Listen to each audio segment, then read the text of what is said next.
Plus, I owed him a favor. He got ISIS to leave me alone, so... ISIS was after you? I was banned from the Middle East. Which is crazy, because they're the ones who watch my videos the most. Statistically, Muslim countries consume more porn than anyone else.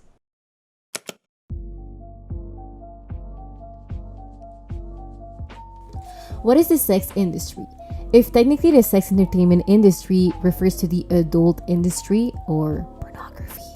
For this video, it will also include movies as well as music and how sexuality is portrayed or used in it. If there's something that we need to understand about Western societies in their relationship with sex, is that, well, we have a complicated one.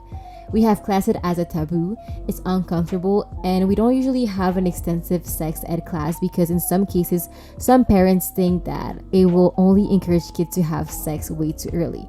But Susan, let me tell you something, okay? Your kid is probably still gonna do it, and probably early out of curiosity. But let's go back to my subject. We, throughout our life, grew up thinking that sex is bad. And in my opinion, it's only ironic, well, actually genius, that sexuality is one of the most efficient ways to market a product. And see, that's where the problem lies, is that we grow up exposed continuously to images that make allusion to sex. However, we are never really talking about it. So let's talk about it. Let's see how this social dynamic towards sex impacts our sexual behaviors. Let's talk first factors. We'll see what is it basically that we are exposed to, and then we will dive into the impacts that these have on our sexual behaviors or just our social dynamics basically. In this modern world, our first sexual social awakening often happens when we're watching television. Our first contact with the matter is not necessarily a sex scene. It can be just an illusion of the subject. It can also be a sex scene, not necessarily in the full nude, but just already those small interactions on screen can be telling of what the sexual dynamics are expected to be. And it seems that lately most of the shows targeted to a teenager audience are filled with sex innuendos or even actual highly explicit sex scenes. On top of my head, I think about Vampire Diaries, Teenage Wolf, Riverdale, or Elite. These shows are specifically targeted to teenagers, but most of the episodes are filled with unrealistic sexual encounters. Not only it is unrealistic, but also problematic, often prioritizing or glamorizing sexual lifestyles that are not appropriate for teenagers who might not all have the same emotional maturity. Tropes such as the teacher-student in love are glamorized, and teenage girls are often hypersexualized, even if the actors who are playing them are adults in real life. In that specific show, they're supposed to be underage. Yet I would be lying if I said that this was not a way for the producers to sell their show to the audience, an impressionable and avid audience. Some shows are known for their sexual content, such as Game of Thrones or Outlander, but these are clearly targeting an older audience not only because of the explicit content, but also because of the complexity of the plot. However, they do romanticize abuse such as incest, sexual violence, and pedophilia, and they do affect our sexual behaviors even as sexually active adults. Over 70% of adult US citizens aged in between 18 and 30 years old admit to watching online pornography at least once a month, while nearly 60% of college students admitted to its consumption once a week. With our limitless access to the internet and our curious little minds, after our first sexual awakening, we end up looking up sexual lingo as well as images depicting sexual encounters that, as we have seen on television. Because let's be honest, they're quite attractive. However, the internet doesn't have a proper restriction or laws when it comes to pornography due to the immensity of the platforms that there is, as well as the fact that it is not tangible. So underage people end up streaming explicit content without supervision or any real knowledge on the matter. These platforms become one of the, if not the main source for kids to learn about sexuality due to the lack of sexual education around them. But even after becoming of age and having a few sexual encounters, the internet is still the main way to learn about sex. Yet these pages are not at all equipped or even made for educational purposes. Most videos are centered on the coital aspect of the intercourse as well as the pleasure of the male. They portrayed mainly one type of dynamic, which is the submissive woman and dominating men. It is first and foremost deeply abusive, sexist, and catered to men fantasies. Dangerous practice are normalized, and sorry because I cannot put it more elegantly, all holes must be explored. It's also discriminatory and perpetuates stereotypes against different racial groups and fetishize specific racial groups. Even on the LGBTQ content, it is still very catered to men and clearly objectifies women. On a more psychological level, there is no communication or consent clearly stated during these videos. It is straight into the action, and during the action, there is still no verbal feedback on the experience the participants are living. It is unrealistic and exaggerated to attract its audience because at the end of the day, they're selling a fantasy. But sometimes that is a thing our brain has a hard time understanding. On a tangent that is necessary, apps that are not porn specific can also have their share in promoted pornographic content. We can think of Reddit or the late Tumblr because let's be honest, that app died with their new policies. And although they might have more options with subcultures, the mainstream pages or subcultures, I guess, perpetuate the same ideals as porn sites. So let's start with promiscuity. As mentioned prior, many movies or shows targeted for teenagers normalize teenagers having an unrealistic, lustful, and wild sexual life. Exhibit A, Elite.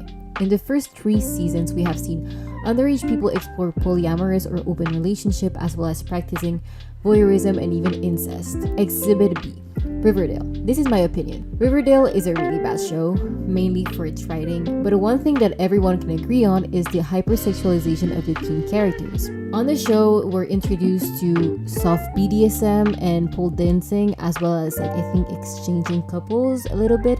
To be honest, I haven't really followed the show.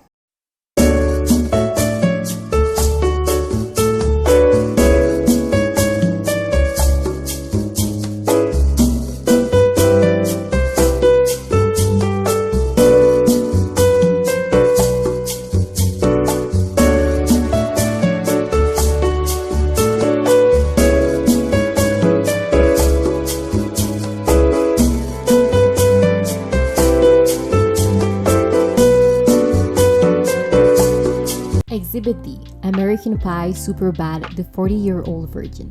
These movies focus on the idea that boys have to lose their virginity to become adults, as if they had an expiration date. As a result, these shows and movies can end up putting pressure on the idea that teenagers, specifically boys, need to lose their virginity before becoming an adult, or that becoming an adult or a man means having sex, making a big deal out of losing your virginity, creating an intrinsic insecurity of being a virgin, yet also diminishing women who are sexually active outside of a romantic relationship. Statutory rape, Mean Girls, Pretty Little Liars, Gossip Girl, Riverdale, all of these have the student-teacher trope. Normalizing romantic or sexual relationships such as teacher-student is glamorizing abuse. I don't think I need to explain how it is illegal. But it is abusive since there's the issue of authority, in which one of the two participants is not at the same level of consent or power in the dynamic. One of the biggest issue is that you usually have to cast an adult to play the high school student so that you can include the sexual content the screenplay calls for without causing a massive uproar. But at the same time, when you hire a fully grown 25-year-old to play a high school senior, it leads into a narrative that paints high school students as adults rather than children. And visually, at least, the sexual abuse committed by the teacher against their student could be seen as less egregious, because it looks like two grown-up people in a sexual relationship instead of an adult with a minor. It's also the same issue when it comes to the trope of the MILF or DILF having intercourse with one of her children friend who happens to be a teenager. Sexism. Now let's dive in deeper with the adult industry, so porn. One of the first things that you understand quickly while navigating this platform is the implicit rule that sex is about giving men power and pleasure. We can notice that most of the heterosexual videos completely display or focus on the whole body of the woman but only show the genitals of the man. This is made so the male viewer can imagine himself being the man in the action, as it is not as important what they look like since any man should have sex, right? Women are meant to be passive and submissive to the man who desires them. In their hands, they are to be fragile and powerless objects of their lust. Most videos will show you a long scene of a woman performing oral sex on the man, and in return, she receives nothing that is centered to only her pleasure. This attitude translates in real life as women get the sense that they must perform a certain way and they should not ask to receive unless it's given by the man. It also makes our sexual interactions follow a certain pattern, which is that the men are the ones that are active and can get what they want, and as a woman you must be passive and wait for the man to chase you. You are not the one who should initiate sex. If it was the other way around, most people would say it's emasculation. It perpetuates the idea that even in intimacy, men are to be strong, because from the beginning of the intercourse to the climax, the woman seems to lose all control of self by the pleasure that the man is giving to her, while he seems emotionless. Not only do you not have control as to who you want to have intercourse with as a woman, so you cannot actively choose who it is, but also when you do get intimate, it's like you lose control in the hands of the stallion in front of you, as if a woman's sexuality could only exist in the hands of a man. Overall, the representation of women's desire is minimal, which gives the idea that women should not want sex as much as men. In reality, your libido has nothing to do with your gender. Young teen barely legal turn 18-year-old.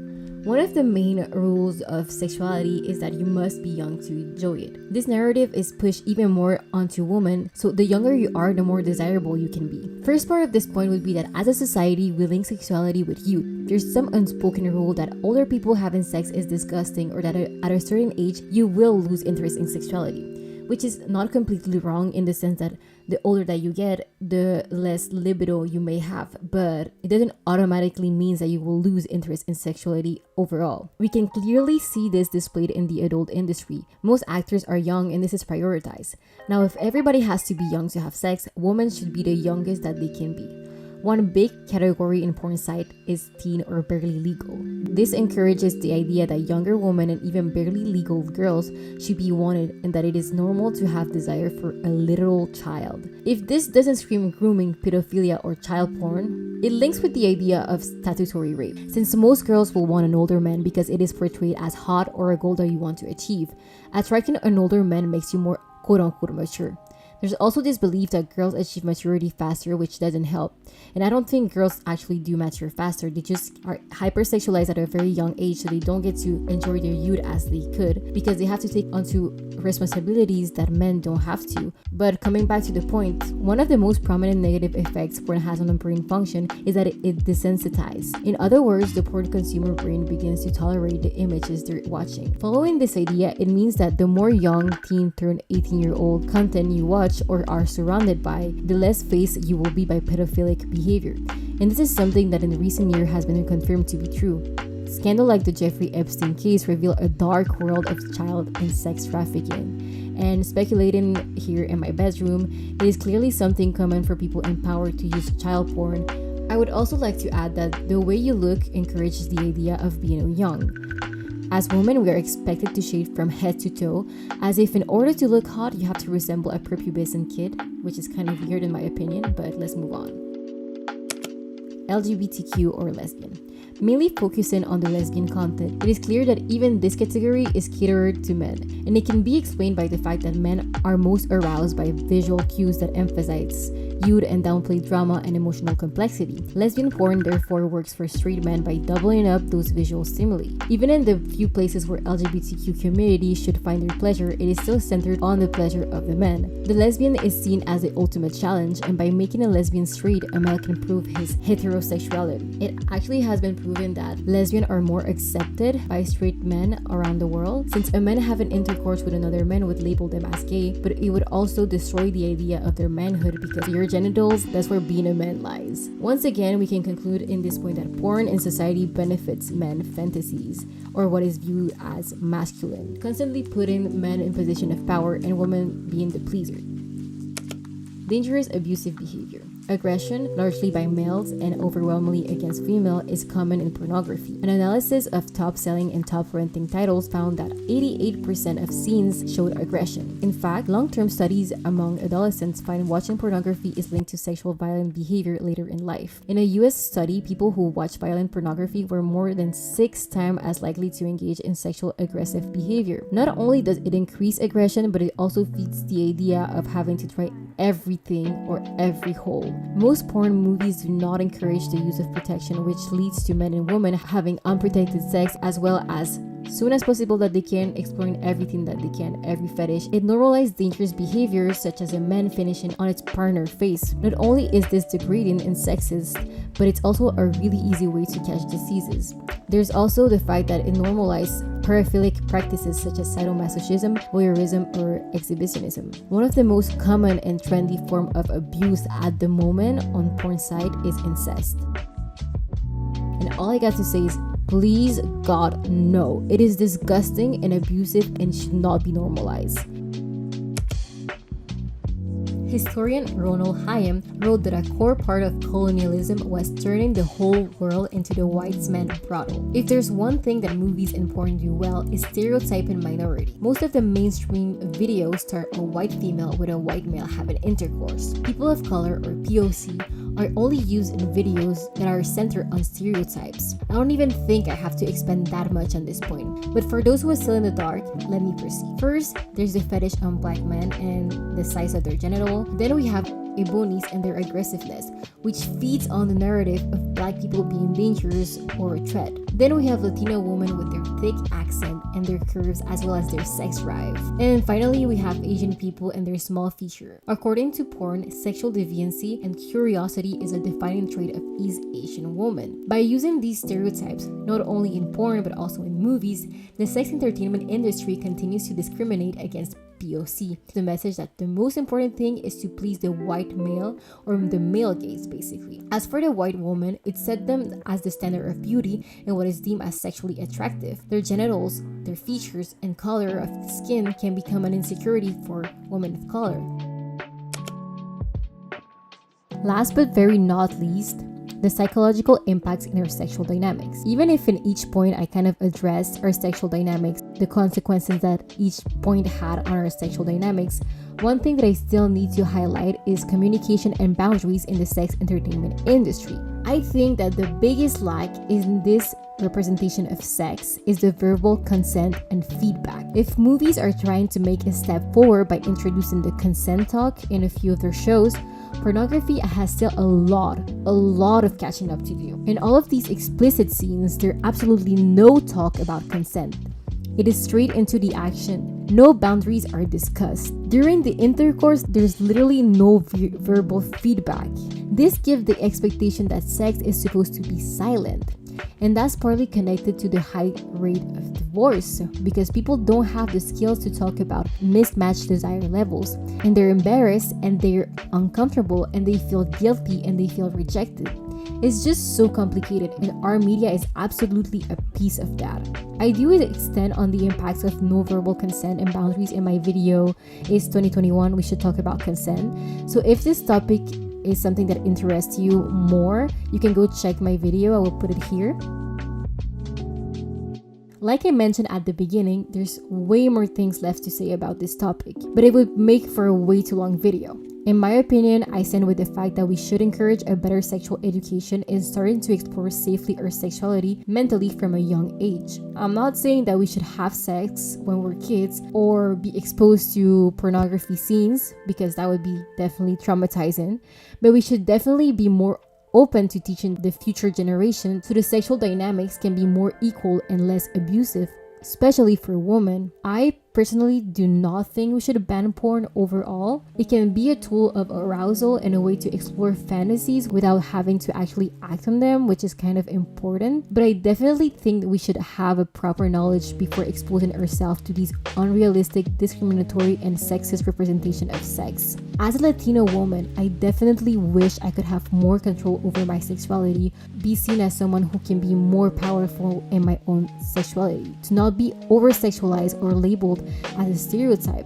Pornography and media controls our social dynamics, specifically when it comes to sex, which is such a topic that people don't like talking about because it's uncomfortable. But the thing is, at the end of the day, everybody is kind of having sexual experiences. So it's just important that everybody has enough tools to be prepared and respect everybody's boundaries, so we all feel safe in something that is so intimate. If you have any experiences or information to share, comment down below because I want to see your opinion on this subject. If you like this video, go like, go subscribe, share it. Thank you for listening, and I hope you all have a good day. Bye.